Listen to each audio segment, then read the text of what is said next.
Bonjour à tous! Je vous explique aujourd'hui comment réaliser de délicieux kofta avec un riz épicé à l'égyptienne.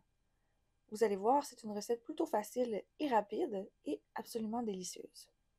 C'est un plat assez répandu dans tout le Moyen-Orient et je vous présente aujourd'hui une version un peu plus égyptienne pour le riz et pour les épices, un set épices assez passe-partout. Je vous explique aussi comment réaliser une salade baladi, c'est-à-dire une salade des gens du pays, un mélange facile de légumes et d'herbes fraîches.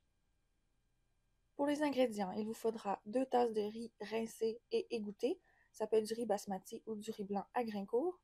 Il vous faut aussi un quart de tasse de beurre clarifié, 5 à 6 gousses de cardamome, une feuille de laurier, 3 clous de girofle, 2 cuillères à thé de curry, une cuillère à thé de mélange d'épices égyptiens, une cuillère à thé de cannelle et une cuillère à thé de curcuma. Pour les koftas, il vous faut environ 1 livre et demie de viande hachée maigre, 2 cuillères à soupe d'huile d'olive, 2 cuillères à soupe de mélange 7 épices, vous trouverez la recette dans la description, et une échalote française émincée. Pour la salade, une demi-tasse de concombre épinés et coupés en petits morceaux, même chose pour les tomates, un quart de tasse d'échalote française, une cuillère à soupe d'huile, 2 quartiers de lime pour le jus, et un mélange d'herbes fraîches, donc j'ai coriandre, persil et aneth. Je vais commencer par préparer ma salade, alors je vais mélanger tous mes légumes ensemble. Ici, moi, j'ai une toute petite quantité parce qu'à la maison, nous ne sommes que deux et je préfère que ça reste bien frais, donc on la mange tout de suite. Vous pouvez évidemment doubler les quantités.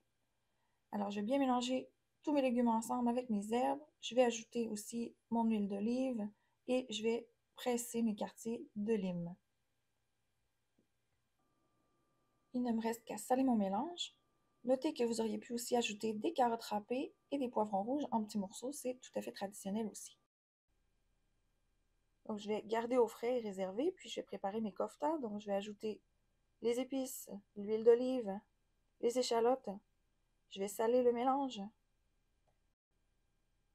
Alors moi j'aime bien mélanger avec les mains pour être certaine que le mélange soit vraiment homogène, qu'il y ait des épices partout.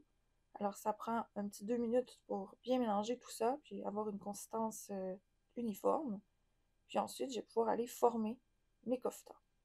Donc, vous aurez besoin d'une grille à l'enfour. Donc, il faut qu'il y ait un espace pour que les koftas grillent au-dessous. Donc, je vais venir préparer mes koftas comme ceci. Vous allez voir, ça m'en fait environ 8.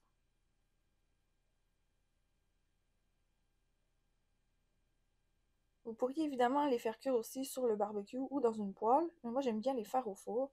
Donc, je les place à 400 degrés pendant 20 minutes, puis je vais les retourner à mi-cuisson. Pour le riz, donc, je vais ajouter mon beurre clarifié à la poêle et je vais faire revenir mes épices entières pendant 1 à 2 minutes. Je vais ensuite verser le riz, puis je vais bien le mélanger avec le beurre pour que chaque grain de riz soit bien imbibé.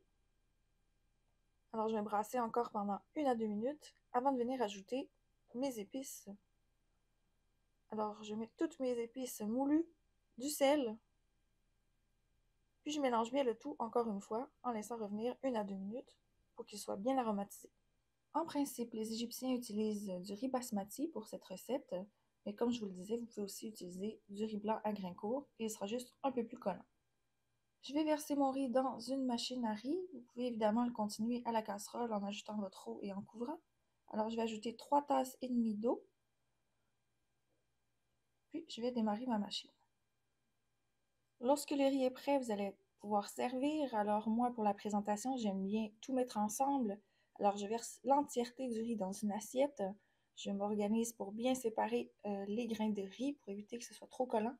Puis je place mes koftas. Donc vous voyez, elles sont bien grillées. Vous pouvez aussi terminer au four à broil à la fin pour obtenir des koftas un peu plus dorés. Et vous servez avec la salade sur le côté. Je vous rappelle que vous pouvez doubler les quantités, évidemment. Merci tout le monde pour votre support. N'oubliez pas de vous abonner à ma chaîne si vous aimez mes recettes. Bon appétit!